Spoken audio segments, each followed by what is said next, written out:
Hello everyone, welcome to our video log of the week from myself, Max McGillivray of Red Fox. Thank you very much to the Heart and Sun Emporium for fruit and veg for allowing us to film in Bury St Edmunds on Market Day in Wednesday in Bury St Edmunds in sunny Suffolk. I'm going to talk to you about a number of things, but we're going to wrap up at the end about this dilemma I've created with this little chap that I need your help with. But we'll talk about that, as I say, when we get to the end. Vertical farming and takeaways. Let's do vertical farming first. Have anyone else kept up with this amazing rise of vertical farming, not only in the UK but overseas? It's recently been announced that the likes of Aero Farms, who have gained an additional total sum of 238 million US in funding for their vertical farming project. They've also managed to gain the likes of Emirates as a key customer to supply. Plenty Ag have had 200 million US, mainly from the founder of Amazon. So it's a huge area of growth. You look at the Jones Food Company in the UK that's just sold a majority share to the likes of Ocado, and apparently there's another retailer that's very keen to get involved in vertical farming to actually have vertical farms in store. Can you imagine that, walking into a superstore and having vertical farming and being able to pull product off? But is it sustainable? On a growth perspective, if you looked at, was it 57 million hectares of land is used for farming open field vegetables, and for protected crops, the figure is 500,000 hectares that's growing under glass. Currently, the figure grown on a hydroponic basis, on a vertical farm basis, is only 30 hectares. One of the leading international banks is stating that 90% of the players that are involved in vertical farming today won't be in it in 3 years' time. So is it sustainable? We're just going to have to wait and see, but it's a really interesting area to be involved in. If you have a look at our website, we're involved with a couple of vertical farming operations who are looking for key staff. So let's see what occurs with that one. Next one, takeaways. There's been talk in the last couple of days of a massive merger with Just Eat and one of the Dutch competitors. It's a 9 billion US merger.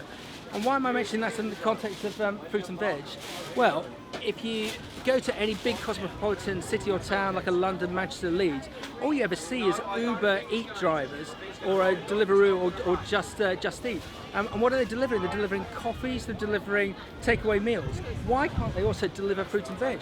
Some of the people I've been chatting to online don't think that the consumer, they might buy a cup of coffee online and have it delivered, but they won't have a banana or a couple of ready ripe avocados. We're just going to have to wait and see, but I think there's a huge opportunity for an individual or a company to do it on a trial basis, set up a dark store, a container, have a relationship with these takeaway companies, and see who comes forward. You'd be able to charge a whacking great margin for it, as long as that covers your costs. Is it one to investigate? I think so, definitely, with that rise of the delivered market. Roles that we've got on the go at the moment. Ian's got a really interesting agronomy role in the looking for veg in the veg sectors. So have a look at that. Caroline's got a really interesting sustainability role that's just come live in the soft fruit sector. So again, really interesting one. And I've got a couple of finance roles and a couple of account roles to have a look at as well. And then let's just wrap up with this little plane. As a number of you know, I did an amazing trip from London to Cape Town on a motorbike to promote fresh produce. 18 countries, what was it, 16 countries? 18 countries, 16 countries, 18,000 miles. We had 250,000 kids following us. We visited over 55 farms to promote fresh produce. Had an amazing time, got a great award from the Prime Minister, the then Prime Minister, for promoting fresh produce. I slightly sarcastically put up on LinkedIn the other day that I just had my first flying lesson, and I said to my instructor, wouldn't it be great to be able to do to fly a light aircraft from the UK to Cape Town? And he said, yes, it's possible, but how are you going to do that? So I then just put it on LinkedIn, and what's now happened? We've already had one personal individual who wants to sponsor us and a company that wants to sponsor us. And a great idea came through from another contact. Why don't we do it in an electric plane to prove the sustainability of fresh produce in the UK and internationally by visiting some of the best produce growers in the UK, in Europe, and all the way through Africa. Do you want to get involved with that? What an amazing trip that would be. Thanks for your time, and we'll see you next week.